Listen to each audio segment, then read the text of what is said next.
Alors là, on va toujours se faire la main avec le rotoscoping, mais on va ajouter aussi un masque tracking, c'est-à-dire qu'on va prendre du rotoscoping, autrement dit un masque avec des points, et on va demander de faire un tracking.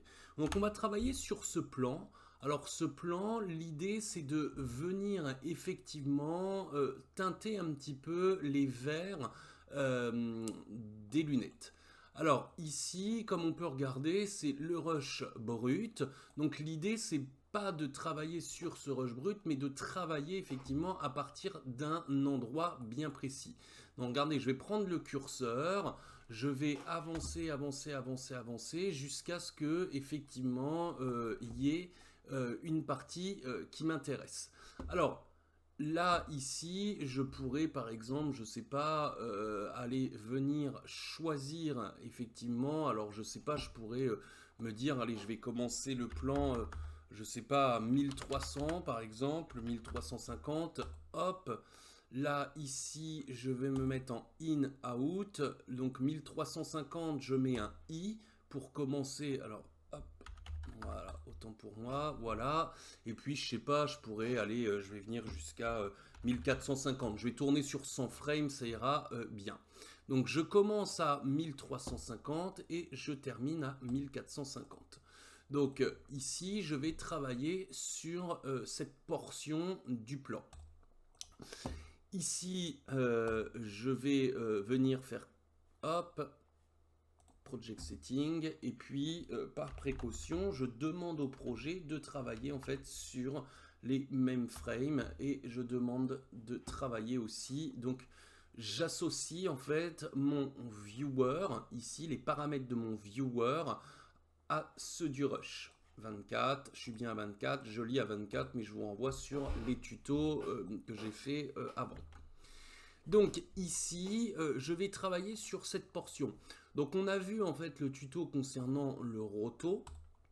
Donc ce que je vais faire, c'est que je vais effectivement maintenant appeler le nœud roto. Sauf que je vais refaire un petit peu ce qu'on a fait tout à l'heure. La différence, c'est que là, je vais faire un tracking avec. Donc je viens en fait me concentrer sur la première frame, autrement dit la 1350e, et je vais faire un masque de Bézier. Alors je vais le faire très rapidement, hein, je ne vais pas essayer non plus d'aller voilà, dans une extrême précision. On est toujours en fait, on est d'accord, dans de la prise en main, voilà, pour comprendre un petit peu comment se faire la main avec le logiciel dans un premier temps. Voilà. Donc par exemple ici j'ai ce masque. Ici je pourrais par exemple le renommer vers gauche parce que c'est son vers gauche alors même que nous on le voit à la droite. Vers gauche. Je ne vais pas m'occuper du reste. Pareil, on est toujours dans une première prise en main. Et je vais faire clic droit. Et vous voyez ici j'ai planar track. À partir du moment où j'ai mis planar track, je vais dérouler. On voit que j'ai un dossier ici, j'ai le route et j'ai un dossier planar track, et je retrouve ici, hop, vers gauche. Ici, effectivement, j'ai tout un tas de choses qui viennent d'apparaître. Ce sont effectivement les fonctionnalités du tracking en lien avec mon masque.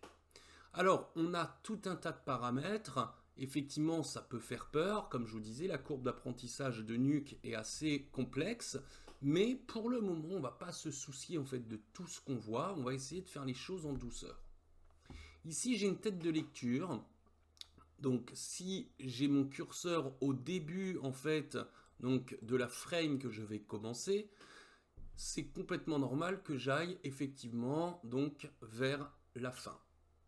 Si ma frame avait été là, j'irais effectivement le faire à reculons. Et puis si elle avait été au milieu, bah, du coup, soit je rebasculais mon curseur à gauche ou à droite, ou soit je traquais d'un coup en avant et d'un coup en arrière.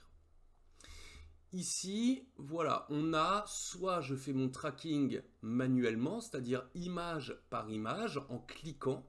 Donc c'est vrai que là, ça va prendre plus de temps, mais par contre, ce sera beaucoup plus précis, parce que je pourrais réadapter chaque petit point à chaque fois. ou alors je le fais ici en automatique et il va traquer jusqu'au bout. Ici, on voit qu'il y a marqué Planar Tracker Layer 1, ce qui correspond ici au Planar Tracker Layer 1.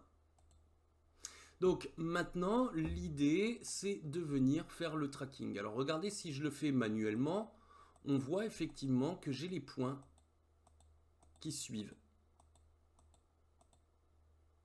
Maintenant, si je le fais en automatique, bon, je vais revenir au début, hop, clac, alors je vais me remettre juste ici, et regardez ce qui va se passer.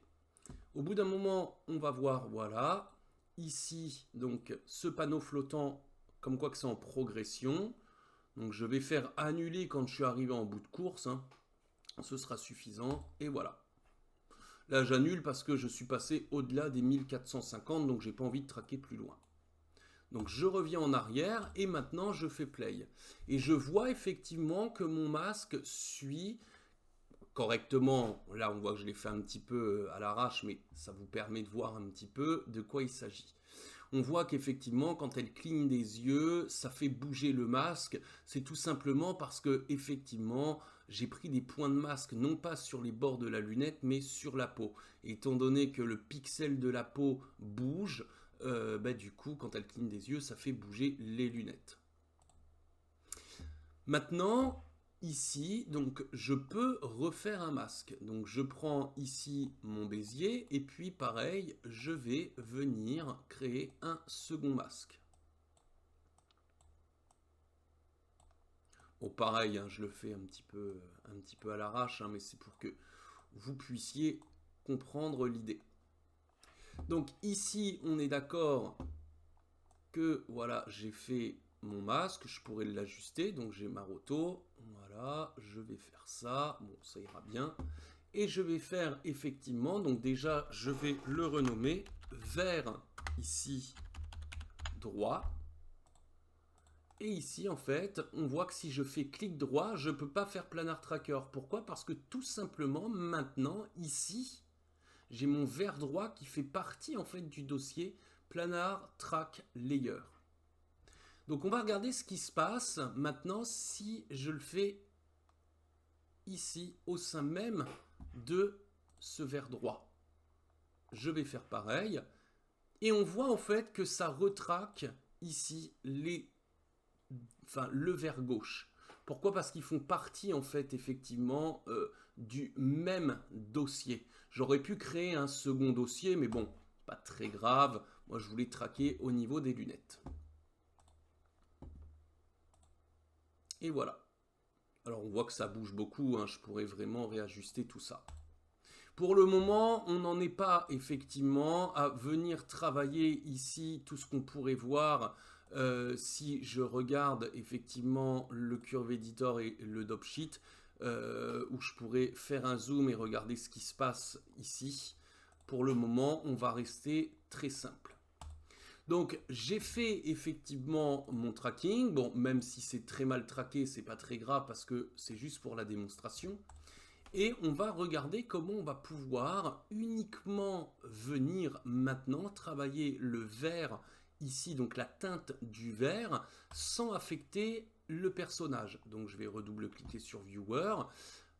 Ici maintenant, je vais venir créer donc par exemple un color correct, donc un nœud.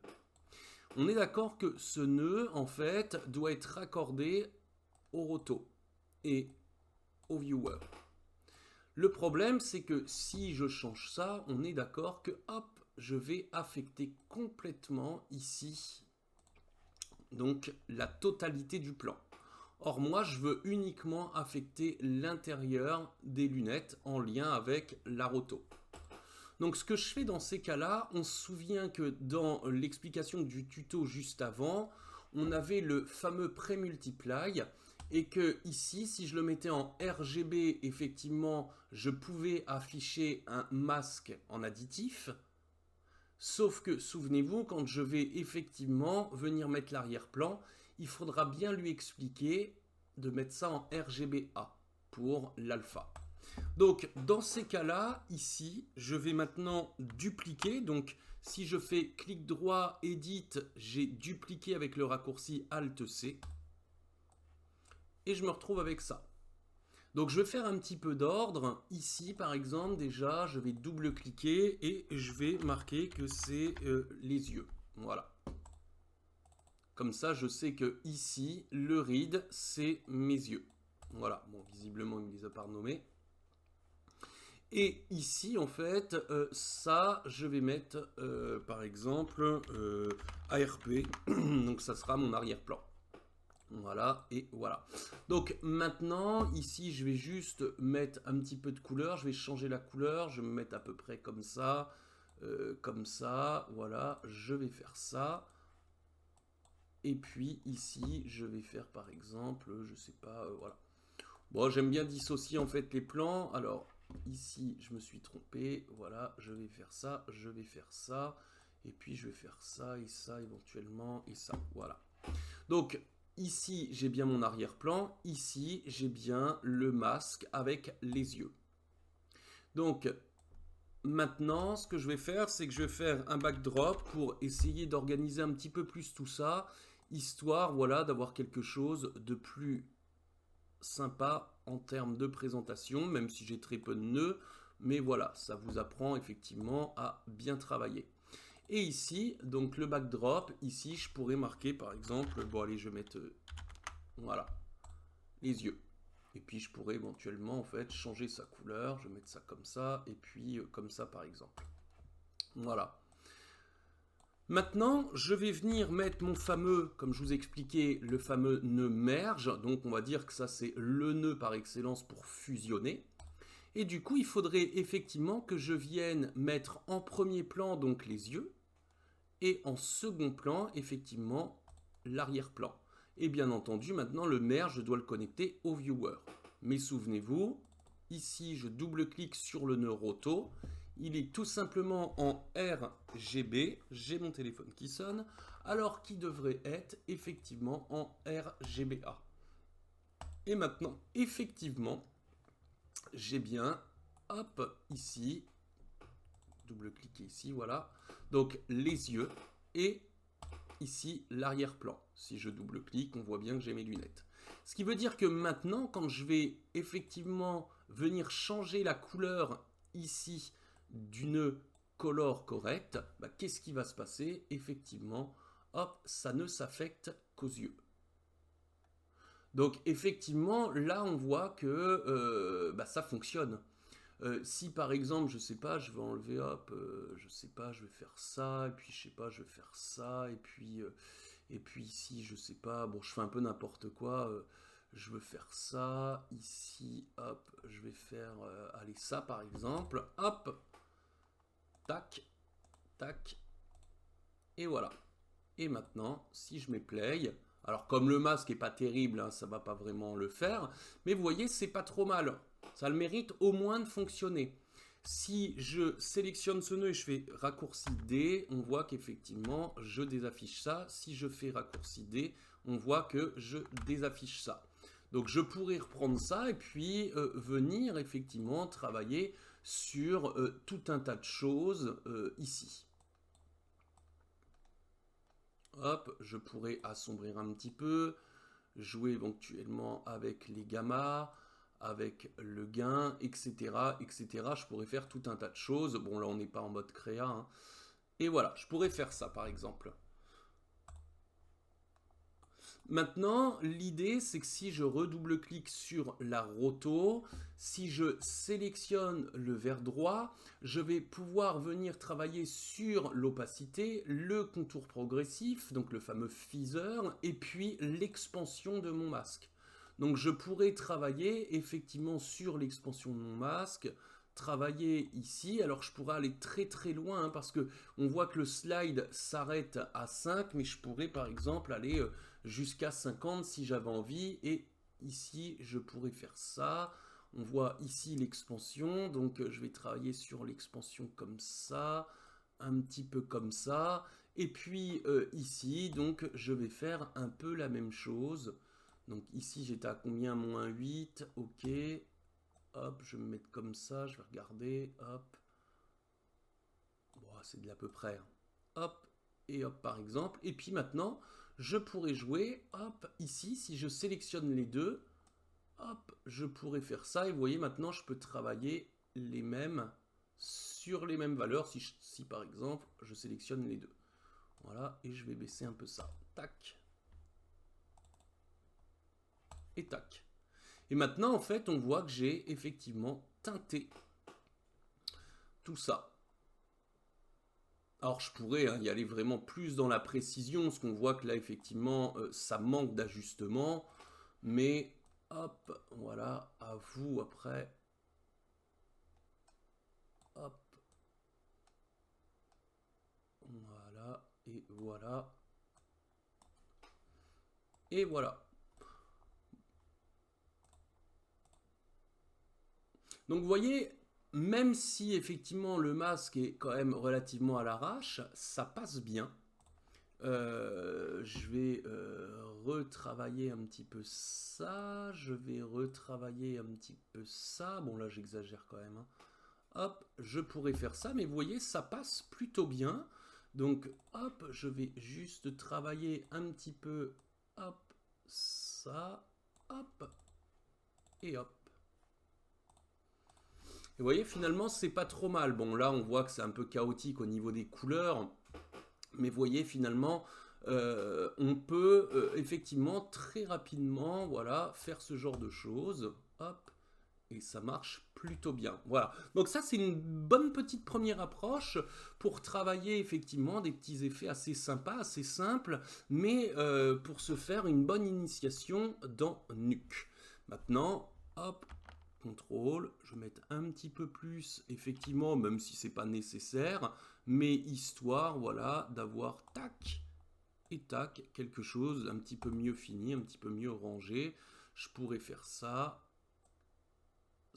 voilà, c'est quand même beaucoup plus sympa au niveau, en fait, de mon autre graphe.